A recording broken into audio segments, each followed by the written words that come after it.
Greg, many of my science colleagues would say that the only way you can access truth, what's really true, not what you want to be true, is through the scientific method. You can't do it through science, you'll never know whether it's true. It may be something good to do, about morality, but you'll never know truth. And as for metaphysics, the profession that you do, they would pretty much dismiss it. How do you react? Well, the question of is science the only way to know truth has a long history. And what's interesting about the question is that there's a claim involved. So some people put forward this claim, science is the only way to know truth. And it's important to frame that claim and ask the question, is it true, and how do we know? Because there is no science that gives any evidence that that claim is true. It's a philosophical claim. So if the claim is true, it turns out to be false. And if we're only relying on science, then the question is, why should I believe that your claim is true? So there's an incoherence in holding forth the position. Because the claim itself is a metaphysical claim.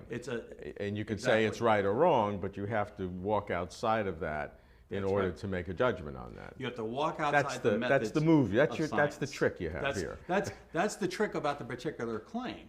So then the question becomes deeper, and the question is reality limited to the kinds of things that science has access to? Right, and we call that naturalism or That's right. materialism, and these terms have different meanings, but that's a general thing. That the only thing that's real is the material world, there's the Right. natural world, Yeah. and certainly without gods or spirits, but some people would even say without a lot of metaphysical objects, which are That's exactly right. manifestations of human construct. Or even moral properties, Sure. or aesthetic properties.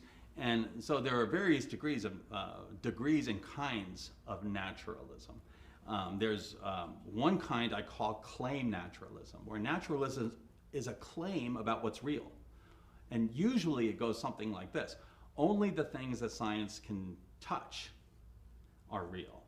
But then there's a kind called method naturalism. Mm-hmm. And that's that science gives us the methods to discern what is real. Now, these are very closely related, and some thinkers don't realize that they're putting these together. But it's very important to see that these things themselves are either metaphysical claims about what's real or epistemological claims about access to truth. About how you can access knowledge. What is knowledge and how you can know it? What is the question, what is knowledge, and what makes our knowledge, our belief-forming faculties reliable is not a scientific question. Well, if you have a methodology of science or a naturalistic methodology, it's really a system of rational thought. Yes. Where you are dealing with certain logical principles, looking for evidence if there is any, if you're making judgment that goes beyond the evidence, at least knowing you're making those leaps, and being very rigorous in your self-understanding. Right. I think that's pretty good. Well, it is pretty good. So another question that's lurking is science the best way to know the truth, even if it's not the only way? And I think the short answer is science is the best way to know the truth about the things science is uniquely poised to tell us about, which are empirical objects and how they work. And I use the word empirical broadly, even theoretical objects and things. So what then is the value in this whole scheme of metaphysics?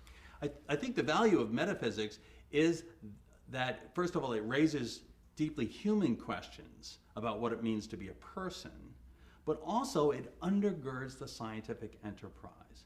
Why is there anything at all is a metaphysical question. What are laws of nature? Are they mere regularities?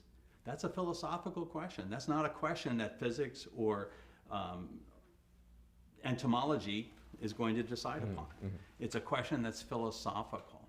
In fact, in the rise of modern science, Descartes began to write philosophy because he saw that the new science had to be grounded in metaphysics.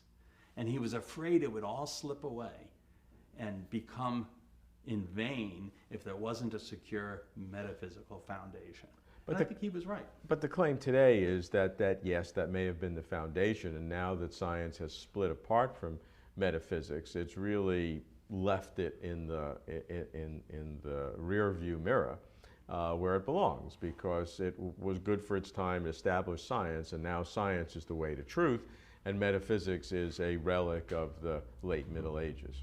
Well, I can understand someone being tempted to think this, but there are still important questions that only metaphysics can talk about, which is the human person free?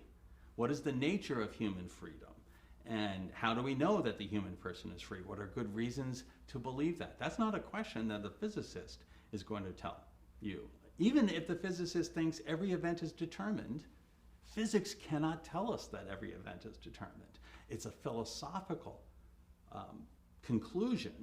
And so what happens is, and I found this in conversation, that scientists often, and people who are fans of science, often don't know how to discern what is a metaphysical question and what's a scientific question. And that's why they think metaphysics is left in the dust. They don't recognize when they've moved from physics to metaphysics.